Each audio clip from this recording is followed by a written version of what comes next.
माननीय सभापति जी, पश्चिम एशिया में चल रहे युद्ध और उससे बनी परिस्थितियों से हम सभी परिचित हैं। मैं आज संसद के उच्च सदन के सामने और देशवासियों के सामने इन विकट परिस्थितियों पर सरकार का पक्ष साझा करने के लिए उपस्थित हुआ हूं। पश्चिम एशिया में चल रहे इस युद्ध को 3 सप्ताह से अधिक का समय हो चुका है। इस युद्ध ने पूरे विश्व में गंभीर ऊर्जा संकट पैदा कर दिया है। भारत के लिए भी ये स्थिति चिंताजनक है। इस युद्ध से हमारे व्यापार के रास्ते प्रभावित हो रहे हैं। इससे पेट्रोल, डीजल, गैस और फर्टिलाइजर जैसे जरूरी सामान की रूटीन सप्लाई प्रभावित हो रही है। गल्फ देशों में करीब 1 करोड़ भारतीय रहते हैं, वहां काम करते हैं। उनके जीवन और आजीविका की सुरक्षा भी भारत के लिए बहुत बड़ी चिंता है। हॉर्मुज़ स्ट्रेट में दुनिया के अनेक जहाज फंसे हैं। उनमें बहुत बड़ी संख्या में भारतीय क्रू मेंबर्स हैं। ये भी भारत के लिए एक बड़ी चिंता का विषय है। ऐसी विकट परिस्थिति में आवश्यक है कि भारत की संसद के इस उच्च सदन से शांति और संवाद की एकजुट आवाज पूरे विश्व में जाए।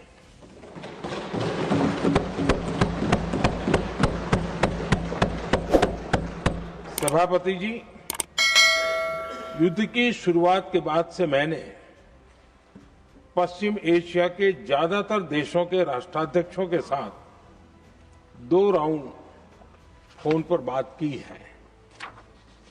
हम गल्फ के सभी देशों के साथ लगातार संपर्क में हैं। हम ईरान, इजरायल और अमेरिका के साथ भी संपर्क में हैं। हमारा लक्ष्य डायलॉग और डिप्लोमेसी के माध्यम से क्षेत्र में शांति की बहाली का है। हमने डी एस्केलेशन और हॉर्मुज़ स्ट्रेट खोले जाने पर भी उनसे बात की है। कमर्शियल जहाजों पर हमला और हॉर्मुज़ स्ट्रेट जैसे अंतर्राष्ट्रीय जलमार्ग में रुकावट अस्वीकार्य है। भारत ने नागरिकों पर, सिविल इंफ्रास्ट्रक्चर पर, एनर्जी और ट्रांसपोर्ट से जुड़े इंफ्रास्ट्रक्चर पर हमलों का विरोध किया है। भारत डिप्लोमेसी के जरिए युद्ध के इस माहौल में भी भारतीय जहाजों के सुरक्षित आवागमन के लिए सतत प्रयास कर रहा है। भारत ने इस समस्या के समाधान के लिए संवाद का ही रास्ता सुझाया है। इस युद्ध में किसी के भी जीवन पर संकट मानवता के हित में नहीं है। इसलिए भारत का सतत प्रयास सभी पक्षों को जल्द से जल्द शांतिपूर्ण समाधान के लिए प्रोत्साहित करने का है। सभापति जी, संकट की स्थिति में देश विदेश में भारतीयों की सुरक्षा हमारी बहुत बड़ी प्राथमिकता है। युद्ध शुरू होने के बाद से लेकर अब तक 3,75,000 से अधिक भारतीय सुरक्षित भारत लौट चुके हैं।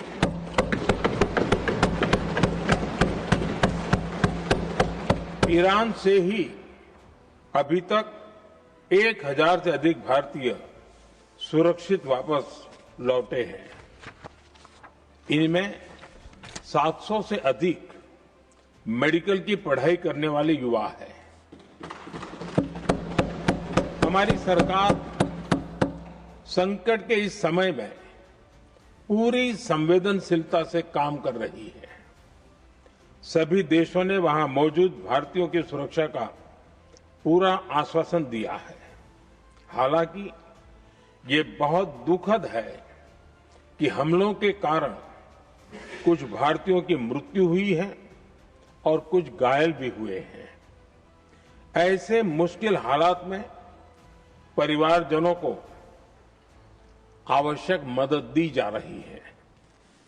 जो घायल हैं, उनका बेहतर इलाज सुनिश्चित कराया जा रहा है। सभापति जी, होर्मुज स्ट्रेट विश्व व्यापार के सबसे बड़े रूट्स में से एक है।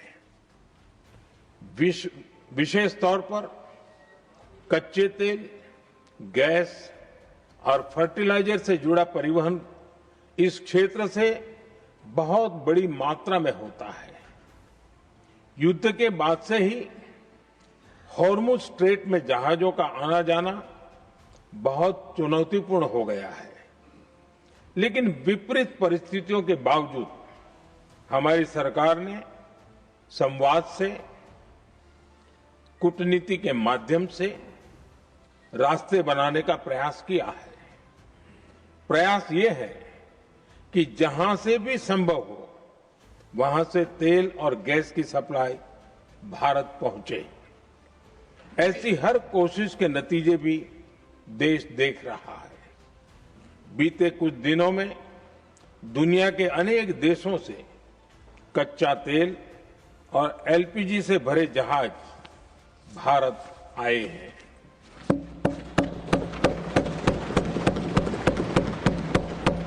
इस दिशा में हमारे प्रयास आने वाले दिनों में भी जारी रहेंगे। सभापति जी, भारत का प्रयास है कि तेल हो, गैस हो, फर्टिलाइजर हो, ऐसे हर जरूरी सामान से जुड़े जहाज भारत तक सुरक्षित पहुंचे। लेकिन इस युद्ध से बनी वैश्विक परिस्थितियां अगर लंबे समय तक बनी रहती है तो गंभीर दुष्परिणाम तय है। इसलिए भारत ने अपनी रेजिलियंस बढ़ाने के लिए जो भी प्रयास बीते वर्षों में किए हैं, उनको और गति दे रहा है। सभापति जी, कोई भी संकट हो, वो हमारे हौसलों और हमारे प्रयास दोनों की परीक्षा लेता है। देश ऐसे संकटों का बेहतर तरीके से सामना कर सके, इसके लिए बीते 11 वर्षों में निरंतर निर्णय लिए गए हैं। एनर्जी इंपोर्ट का डाइवर्सिफिकेशन ऐसे ही प्रयासों का हिस्सा है। पहले क्रूड ऑयल, एलएनजी, एलपीजी ऐसी एनर्जी जरूरतों के लिए 27 देशों से इंपोर्ट किया जाता था। वहीं आज भारत 41 देशों से एनर्जी इंपोर्ट करता है। बीते दशक में भारत ने संकट के ऐसे ही समय के लिए कच्चे तेल के भंडारण को भी प्राथमिकता दी है। हमारी तेल कंपनियां संकट के समय के लिए काफी मात्रा में पेट्रोल और डीजल का भंडार रखती है। बीते 11 वर्षों में 53 लाख मीट्रिक टन से अधिक का स्ट्रेटेजिक पेट्रोलियम रिजर्व भी डेवलप किया गया है और 65 लाख मैट्रिक टन से अधिक के रिजर्व की व्यवस्था पर देश काम कर रहा है। साथ ही बीते दशक में भारत की रिफाइनिंग कैपेसिटी भी अच्छी खासी बढ़ाई गई है। मैं आपके माध्यम से सदन को और देश को ये आश्वासन देना चाहता हूं कि भारत के पास क्रूड ऑयल के पर्याप्त स्टोरेज के और निरंतर सप्लाई की व्यवस्थाएं हैं। सभापति जी, हमारी सरकार की कोशिश है कि ईंधन के किसी एक ही स्रोत पर ज्यादा निर्भरता न रहे। सरकार घरेलू गैस सप्लाई में एलपीजी के अलावा पीएनजी पर भी बल दे रही है। बीते दशक में देश में पीएनजी कनेक्शन पर अभूतपूर्व काम हुआ है।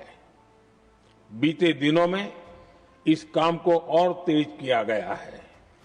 साथ ही एलपीजी के घरेलू उत्पादन को भी बड़े पैमाने पर बढ़ाने का प्रयास किया जा रहा है।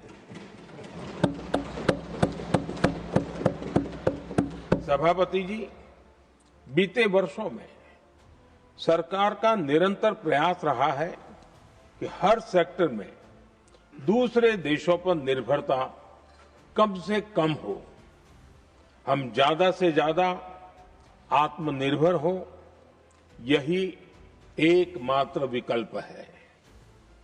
जैसे भारत का 90% से अधिक ट्रेड विदेशी जहाजों पर होता है, ये स्थिति किसी भी वैश्विक संकट में भारत की स्थिति को और भी गंभीर बना देती है।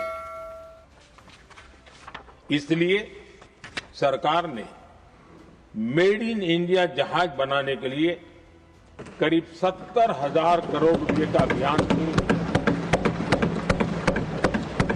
भारत आज ship building, ship breaking, maintenance and overhauling ऐसी हर सुविधा के निर्माण पर तेज गति से काम कर रहा है।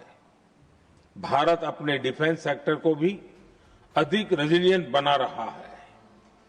बीते दशक में किए गए प्रयासों से भारत आज अपनी जरूरत के अधिकांश हथियार भारत में ही बना रहा है।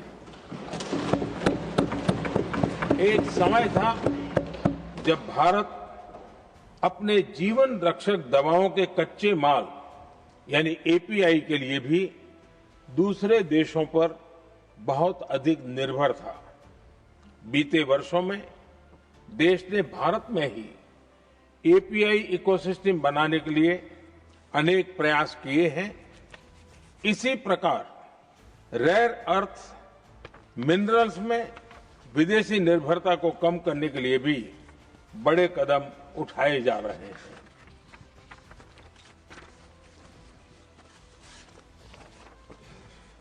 आदरणीय सभापति जी, वर्तमान संकट ने पूरी दुनिया की इकोनॉमी को हिला दिया है। अभी तक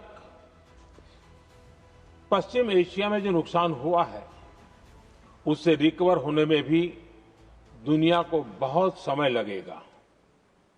भारत पर इसका कम से कम दुष्प्रभाव हो, इसके लिए निरंतर प्रयास किए जा रहे हैं। हमारी इकोनॉमी के फंडामेंटल्स मजबूत हैं और सरकार पल पल बदलते हालात पर नजर रखे हुए है। सरकार इसके शॉर्ट टर्म, मीडियम टर्म और लॉन्ग टर्म ऐसे हर प्रभाव के लिए एक रणनीति के साथ काम कर रही है। भारत सरकार ने एक इंटर मिनिस्ट्रियल ग्रुप भी बनाया है। ये ग्रुप नियमित मिलता है और हमारे इंपोर्ट एक्सपोर्ट में आने वाली हर दिक्कत का आकलन करता है और ये ग्रुप आवश्यक समाधान पर भी निरंतर काम करता रहा है। जैसे कोरोना के समय में अलग अलग सेक्टर्स की चुनौतियों से निपटने के लिए एक्सपर्ट्स और ऑफिसर्स के एम्पावर्ड ग्रुप्स बने थे, वैसे ही कल ही ऐसे 7 नए एम्पावर्ड ग्रुप्स का भी गठन किया गया है। ये group supply chain, petrol diesel, fertiliser, gas, महंगाई ऐसे विषयों पर त्वरित और दूरगामी रणनीति के तहत कार्रवाई करने का काम करेंगे। मुझे पूरा भरोसा है कि साझा प्रयासों से हम परिस्थितियों का बेहतर सामना कर पाएंगे। आदरणीय सभापति जी, सरकार ये भी प्रयास कर रही है कि आने वाले बुआई के सीजन में किसानों को पर्याप्त खाद मिलती रहे। सरकार ने खाद की पर्याप्त सप्लाई के लिए आवश्यक तैयारियां की हैं। सरकार का निरंतर प्रयास है कि किसानों पर किसी भी संकट का बोझ न पड़े। मैं देश के किसानों को फिर आश्वस्त करूंगा कि सरकार हर चुनौती के समाधान के लिए उनके साथ खड़ी है।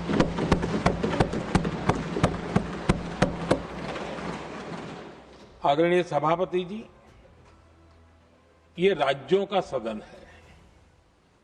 आने वाले समय में ये संकट हमारे देश की बड़ी परीक्षा लेने वाला है और इस परीक्षा में सफलता के लिए राज्यों का सहयोग बहुत आवश्यक है।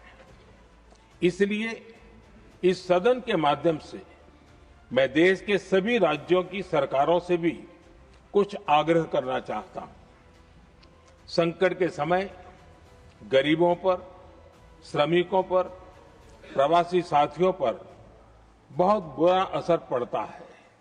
इसलिए पीएम गरीब कल्याण अन्न योजना का लाभ समय पर मिलता रहे, ये सुनिश्चित करना होगा। जहां प्रवासी श्रमिक साथी काम करते हैं, उनकी परेशानियों को दूर करने के लिए प्रोएक्टिव कदम उठाए जाएं।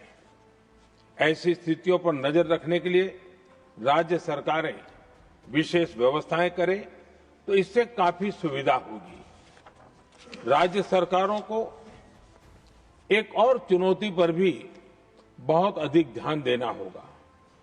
ऐसे समय में कालाबाजारी करने वाले, जमाखोरी करने वाले बहुत एक्टिव हो जाते हैं। जहां से भी ऐसी शिकायतें आती हैं, वहां त्वरित कार्रवाई होनी चाहिए। जरूरी चीजों की सप्लाई निर्बाध चलती रहे, ये सुनिश्चित करना हर राज्य की प्राथमिकता होनी चाहिए। आदरणीय सभापति जी, मैं सभी राज्य सरकारों से एक अनुरोध और करना चाहता हूं। संकट चाहे कितना भी बड़ा हो, भारत की तेज ग्रोथ बनाए रखना हम सभी का दायित्व है। हमें इसके लिए हर जरूरी कदम, हर जरूरी रिफॉर्म्स तेजी से करते रहने होंगे। ये राज्य सरकारों के पास बहुत बड़ा अवसर भी है। ये टीम इंडिया की भी बहुत बड़ी परीक्षा है। कोरोना के महासंकट में केंद्र और राज्यों ने टीम इंडिया बनकर कोविड मैनेजमेंट का एक बेहतरीन मॉडल सामने रखा था।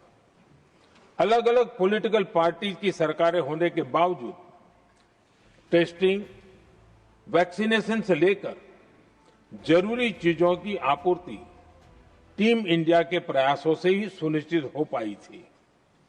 हमें उसी भावना के साथ आगे भी काम करना है। सभी राज्य सरकारों और केंद्र सरकार के प्रयासों से देश इस गंभीर वैश्विक संकट का प्रभावी रूप से सामना कर पाएगा।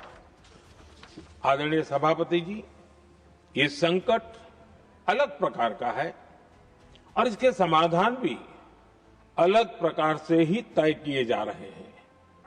हमें धीरज के साथ, संयम के साथ, शांत मन से हर चुनौती का मुकाबला करना है।